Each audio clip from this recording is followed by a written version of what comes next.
आरहत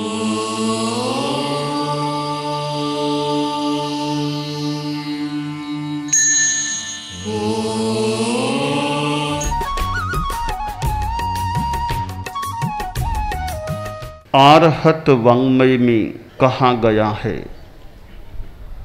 सागर वर गंभीरा सिद्धा सिद्धिम मम दिशन्तु। एक मानो जप्य सा पाठ है, सागर वर गंभीरा सिद्धा सिद्धिम, सागर वर गंभीरा सिद्धा सिद्धि, सागर वर गंभीरा सिद्धा सिद्धिम, सागर वर गंभीरा सिद्धा, सागर वर गंभीरा सिद्धा, सागर वर गंभीरा सिद्धा सिद्धिम, सागर वर गंभीरा सिद्धा, सागर वर गंभीरा सिद्धा सिद्धिम, सागर वर गंभीरा सिद्धा सिद्धिम मम दिशन्तु, सिद्धा सिद्धिम, सिद्धा सिद्धिम।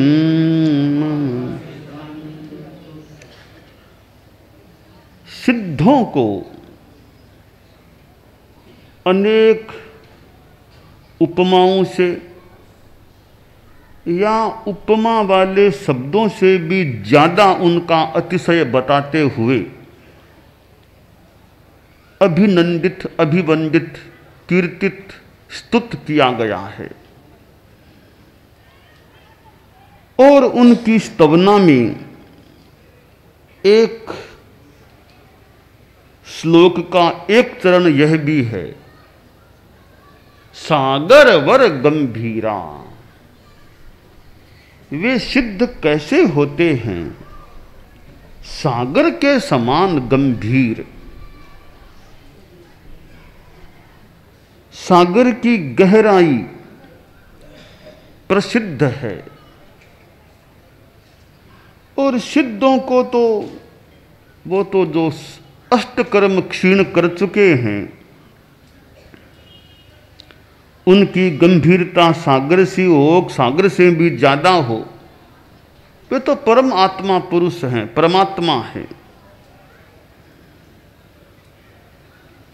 उनकी जितनी गंभीरता तो वर्तमान में हमारे में आ सके, असंभव या असंभव जैसी बात लग रही है, पर कुछ अंशों में भी उनकी गंभीरता हमारे में आ सके, ऐसा प्रयास अभिलषणीय है। जिसकी उपमा या जिसके साथ उनको जोड़ा गया सागर वर गंभीरा, इसका पाठ तो हम ऐसे करते हैं, लोगस में आता है, परंतु जिसके नाम से उनको उपमित या अतिशायित किया गया है, आज हमने उसके सामीप्य में उसका पाठ किया है। सागर वर गंभीरा, सागर के समान गंभीर और सागर के पास में हम उनका पाठ किया है या कर रहे हैं। वह भी एक सागर नहीं, 3 सागर के सामीप्य में। उसमें महासागर भी सम्मिलित हो सकता है। तो 3 सागरों के सामीप्य में हमने सिद्धों का स्मरण किया है। जैन वाङ्मय में सागर शब्द यूं अनेक जगह है प्रयुक्त हुआ है। आगम की कुछ सुक्तियां या पाठ दिमाग में मैंने आई या लेने का प्रयास किया। संसारो अन्नवो वुत्तो, सागर का ही एक नाम है अर्णव। यह संसार एक सागर है। यह संसार कौन सा? यह जन्म मरण का जो संसार है, यह भी एक अपने आप में सागर है, जिसे आम भाषा में भव सागर कहा जाता है। गुरु के लिए कहा गया गुरु भी सागर होते हैं। तेषिम गुरुणम गुण सागराणम, गुरु कैसे हों या होने चाहिए कि वे भी सागर हों, वे गुणों के सागर, गुणों से भरे हुए हों। और गुणों से भरे हुए गुरुओं का सामीप्य मिलना भी एक सागर का सामीप्य होता है। हमारे धर्म संघ में आचार्य भिक्षु हमारे प्रथम गुरु हुए। भगवान महावीर तो खैर उनकी तो बात ही क्या करें क्या बताएं, वो तो तीर्थंकर पुरुष थे, वीतराग पुरुष थे। उनसे संबद्ध जैन शासन में हम साधनारत हैं। उस जैन शासन के श्वेतांबर 13 पंथ संप्रदाय में आचार्य भिक्षु हमारे प्रथम गुरु हुए। उत्तरवर्ती आचार्य परंपरा चली। आचार्य भिक्षु तो खैर हमारे प्रथम गुरु थे, इसलिए उनसे तो एक गहरा संबंध इस संदर्भ में हो जाता है। बाद के आचार्यों को मैंने तो आंखों से देखा नहीं, कानों से सुना है या आंखों से पढ़ा। ये पढ़ा सुना तो आंखों से देखा नहीं, साक्षात नहीं देखा, सदेह रूप में नहीं देखा। मैंने तो 2 आचार्यों को, अतीत के आचार्यों में से जो हैं उनको देखा था। परम पूज्य गुरुदेव तुलसी को मैंने इन आंखों से निहारा था, उनके चरणों में मस्तक रखा था। और परम पूज्य आचार्य महाप्रज्ञ जी को आंखों से देखा, उनके चरणों में या उनको पदवंदन किया था। तो मैंने देखने में तो हमारे धर्म संघ के अतीत के आचार्यों में 2 आचार्यों को देखा है। तो मैं तो परम पूज्य आचार्य भिक्षु का स्मरण करता हूं। वे हमारे प्रथम गुरु थे। और गुरुदेव तुलसी, जिनको आंखों से देखा, जिनसे पाया, जिनके चरणों में हम में से कितने रहे थे, और आचार्य महाप्रज्ञ जी के चरणों में हम रहे थे। तो वे हमारे जो आगम में कहा गया तेषिम गुरुणम गुण सागराणम, तो हमारे ये गुरु हुए हैं। आगम में कहा गया संसार सायरे घोरे, यह संसार सागर घोर होता है। और आगम में एक जगह कहा गया जहां महासागर मुत्तरिता, जैसे महासागर और सागर, तो आगम में भी महासागर की बात भी और सागर की बात भी आई है। तो मैं तो यह सोचता हूं यह आगम खुद अपने आप में महासागर है। आगम खुद भी महासागर है। इसका स्वाध्याय हम करते रहें। हमारे 32 आगमों कोई और ज़्यादा मान लो, एक बार बात को छोड़ दें, 32 आगमों को ही देख लें। ये 32 आगम भी एक अपने आप में मानो ज्ञान का महासागर है। अब उनको हम कितना स्वाध्याय कर सकें, पढ़ सकें, गहराई में जा, जैसे सागर की गहराई की बात है, तो आगम महासागर की भी कोई गहराई है।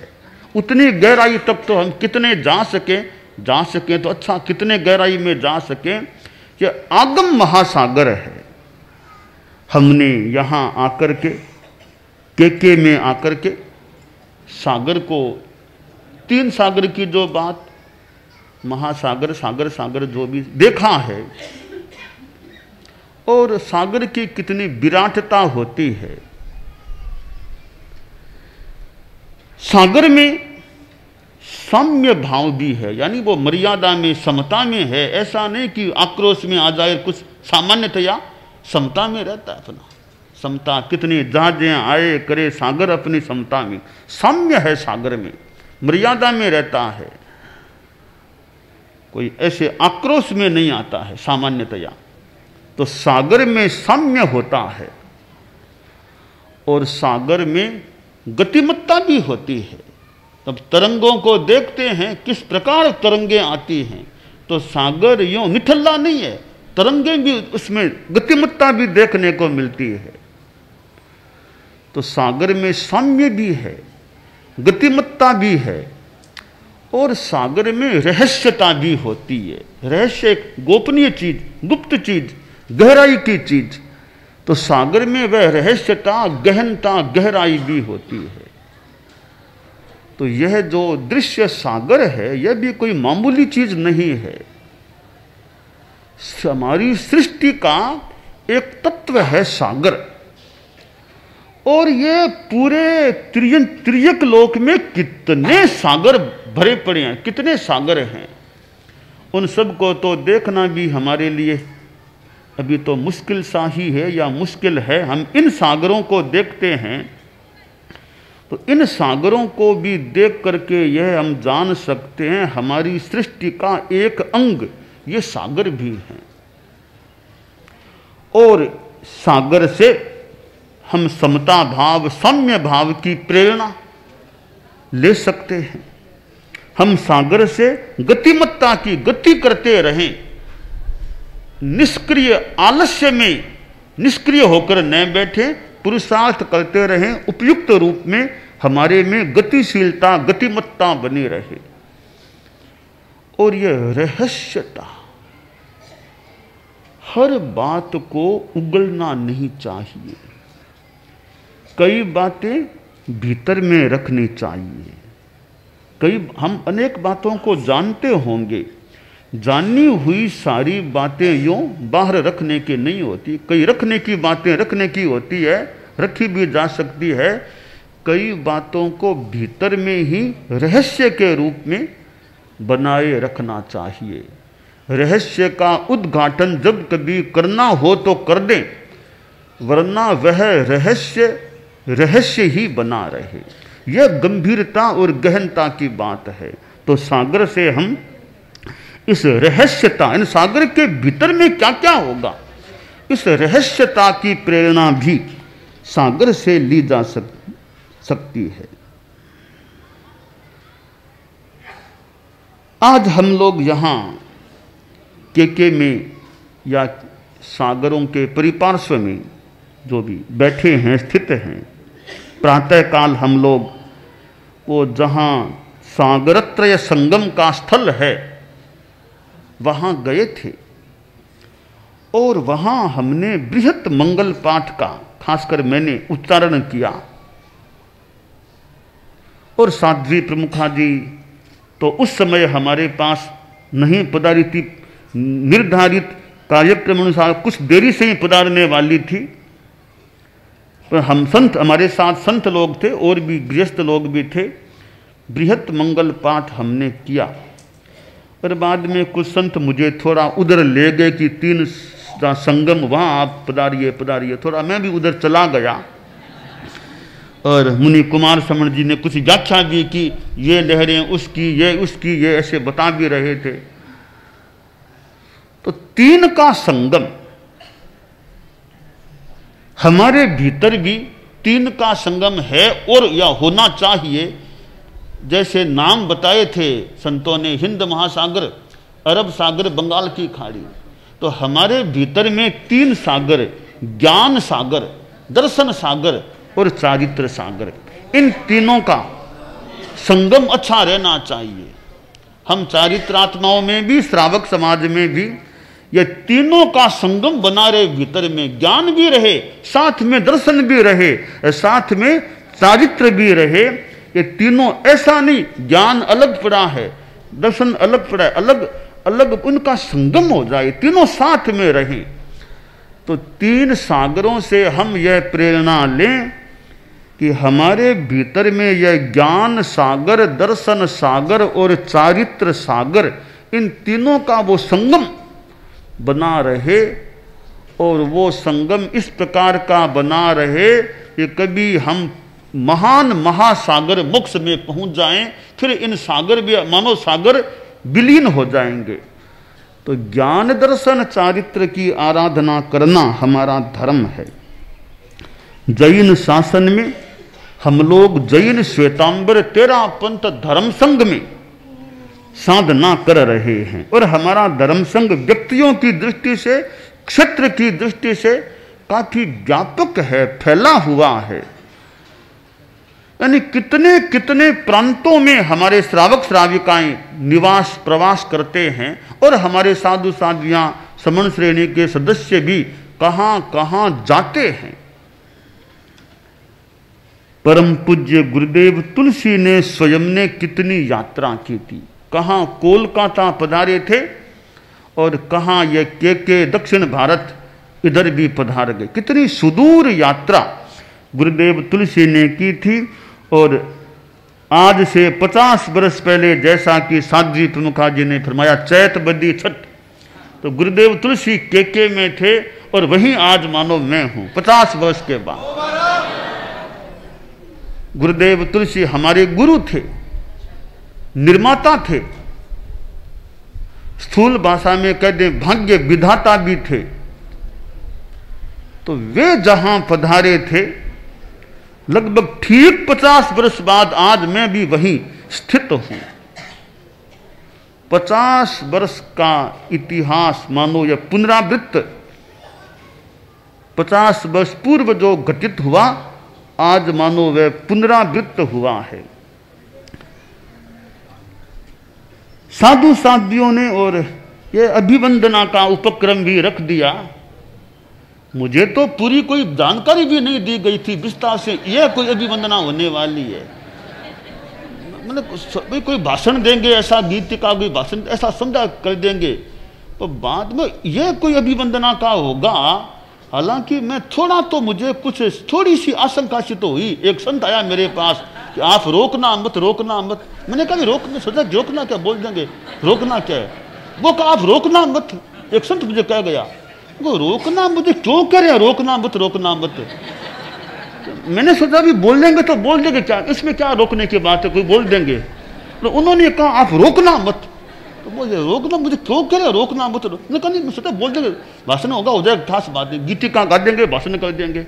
अब मैं सोचा रोकना मत का मतलब यह था कि रोकना मत। अब पूरी बात सामने साफ हुई मेरे। तो 50 वर्ष पहले मुझे नहीं पता, उस समय गुरुदेव तुलसी का यों किसी ने किया था कि नहीं किया था। उस समय साध्वी प्रमुखा जी नहीं थे, यानी साध्वी प्रमुखा पद पर नहीं थे, इसलिए अब बस आप पद पर हैं, और भी कई हमारे हैं।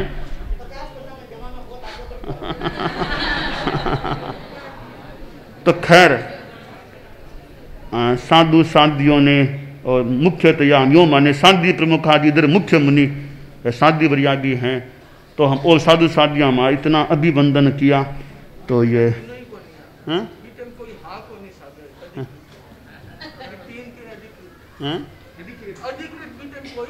बिया कोई को नहीं आ, हाँ बीटेम कोई बिया अधिकृत को नहीं आ, न भाई जी महाराज आ, न भाई जी महाराज भी को नहीं आ बीटेम। ठीक है। तो खैर ये भावना और थोड़ी सूझबूझ बुद्धिमत्ता, क्योंकि सागर पास में है ना यहाँ पर, तो कुछ वो गहराई की बात भी सामने, मतलब अभिवंदना में भी थोड़ी गहराई की बात, तो अभिवंदना भी की गई। और मैं तो अभिवंदना क्या खास बात, हम तो चलते हैं, काम होता है उतना कर लेते हैं। फिर भी आप लोगों ने, तुम लोगों ने अभिवंदना का भी उपाय किया है, प्रयोग किया है। हाँ वो ठीक है। तो गुरुदेव तुलसी ने कितना कार्य किया था, कितनी यात्रा। आचार्य महाप्रज्ञ जी आचार्य रूप में तो यहाँ नहीं पधारे थे, तो उन्होंने अपने जीवन काल में वो यों माने ज्ञान सागर में बैठने का प्रयास किया, साधना भी की और ज्ञान सागर में वो विशेषतः मानो बैठने का प्रयास करने वाले थे। तो हमारा धर्म संघ है, कहाँ कहाँ साधु साध्वियाँ विचर रहे हैं, प्रवास कर रहे हैं, समणियाँ कहाँ कहाँ हैं। हमारे श्रद्धेय मंत्री मुनि श्री सुमेरमल जी स्वामी लाडनू, जिनसे मैं बहुत दूर हो गया हूँ क्षेत्रीय दृष्टि से, कहाँ राजस्थान का जयपुर और कहाँ मैं भारत की धरती का मानो छोर का स्थान, वहाँ बहुत दूर हो गया हूँ। और श्रद्धेय मंत्री मुनिश्री को मैं यहीं बैठे बैठे विशेषतया भावना से वंदना करता हूँ इस अवसर पर कि मैं भारत की धरती के छोर के भूभाग में आया हुआ हूँ। और श्रद्धेय मंत्री मुनिश्री हमारे धर्म संघ के एक सम्माननीय मंत्री मुनि स्थान पर भी हैं। तो मैं श्रद्धेय मंत्री मुनिश्री का यहाँ बैठे बैठे स्मरण और वंदन करता हूँ। हमारे धर्म संघ में हमारे साधु साध्वियाँ हैं जो बहुत ऐसे काम करने वाले भी हैं, सेवा करने वाले भी हैं। अब जो यात्रा की बात, हमारे साथ में भी कितने साधु साध्वियाँ हैं जो रास्ते की कठिनाइयाँ जो भी है, सुबह बिहार, शाम को बिहार, गर्मी में बिहार, इतना श्रम करते हुए हमारे साथ रह रहे हैं, चल रहे हैं। हमारे साध्वी प्रमुखा जी हैं जो स्वयं हमारे साथ साथ यात्रा में हैं और इतना कार्य भी और भी हमारे साथ साथ पधार रहे हैं। हमारे मुख्य नियोजिका जी तो अभी पीछे रह गए कोयम्बतूर में, वे भी हमारे वैसे यात्रा में प्रायः साथ रहते हैं। साध्वी बढ़िया है, ये भी साथ है, मुख्य मुनि हमारे साथ, और भी और कितने संत साध्वियाँ हैं। तो ये हमारी यात्रा में साथ में है, तो ये भी हमारे साथ में श्रम करने वाले हैं। तो मैं तो तुम सबका अभिवंदन करता हूँ, तुम हमारे साथ में चल रहे हो। मैं तुम सबका, आप सबका अभिवंदन करता हूँ कि आप हमारे साथ किस प्रकार इस लंबी यात्रा में, कुछ कठिनाइयों की यात्रा में भी हमारे साथ साथ चल रहे हैं। तो मैं गुरुकुलवासी साधु साध्वियों का अभिवंदन करता हूँ कि हमारे साथ ये यात्रा में चल रहे हैं।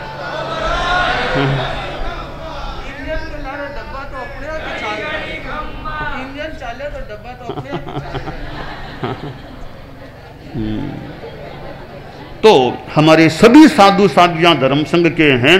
जैसा कि मैंने कहा, ज्ञान सागर, दर्शन सागर और चारित्र सागर, हम मेरे सहित हम सभी चारित्र आत्माएं इन सागरों में निमज्जन करते रहें, डुबकी लगाते रहें, निष्णात बनते रहें और हमारी चेतना में इन तीनों सागरों का संगम बना रहे तब तक, जब तक मुक्ति प्राप्त न हो जाए। हमारे श्रावक श्राविकाएं हैं, समण समणियाँ भी हैं, श्रावक श्राविकाएं भी हैं। समण समणियाँ तो ज़्यादा हमारे ही निकट हैं। समण समणियाँ भी खूब इन तीनों सागरों की अपनी सीमा में साधना आराधना करते रहें। और श्रावक श्राविकाएं भी भले वे गृहस्थ हैं, पर वे भी ज्ञान सागर, दर्शन सागर और देश चारित्र सागर में वे भी अपना निमज्जन करते रहें, निष्णात बनते रहें। और हम जिस राष्ट्र में मुख्यतया रहते हैं, भारत राष्ट्र है, और भारत भी एक कितना अच्छा देश है जहाँ साधु संत लोग रहते हैं। कितना ज्ञान का खजाना भी भारत के पास है, कितने शास्त्र, कितने ग्रंथ संस्कृत भाषा में, प्राकृत और अनेक भाषाओं में ग्रंथ हैं, ज्ञान का खजाना है। इस भारत के लोग भी परस्पर सद्भावना, इधर नैतिकता और नशा मुक्ति, इन तीनों को अपना करके चलते रहें तो हमारा भारत देश और ज़्यादा यह अच्छा बन सकता है। तो यह आज का जो हमारा समारोह है, और जो आज ये विवेकानंद केंद्र, जो भी नाम, इतना मैं सुबह आया तो मुझे जैन विश्व भारती कुछ याद आने लग गई। जब यूं अंदर अंदर काफी दूर तक चलते चलते यहाँ पहुंचा तो जैन विश्व भारती में जैसे सड़कों पर हम घूमते थे प्रातः काल, तो वैसा मुझे जैन विश्व भारती का सा माहौल कुछ यहाँ लगा। हाँ, यहाँ मोर का भी यहाँ लिखा हुआ, पिकॉक लिखा हुआ था। तो वह मुझे थोड़ी यहाँ आने से वो जैन विश्व भारती की स्मृति हो गई, यानी जैन विश्व भारती से कुछ मिलता सा रूप मुझे लगा।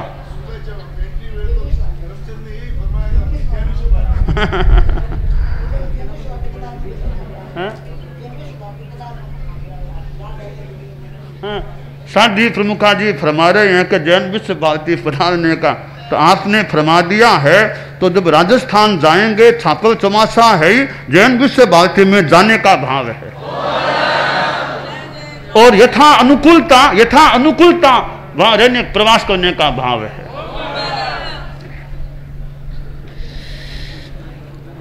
तो अब एक हमारा वो बैरागी है धीरज दत्त, तो धीरज हमारे बेंगलोर के प्रवास व्यवस्था के आए हुए होंगे, मूलचंद जी नार वगैरह मूलचंद जी होंगे या गए होंगे। मूलचंद जी तो यहाँ है कि नहीं पता, और कोई हैं गए क्या? हाँ, ये महामंत्री और भी लोग हैं प्रवास व्यवस्था के बेंगलोर के। तो 3 जुलाई को जो वहाँ वो दीक्षा समारोह आयोज्य है, उसमें इस धीरज दत्त को मुनि दीक्षा देने का भाव है। साधु प्रतिक्रमण सीख सकता है। हाँ कर ले।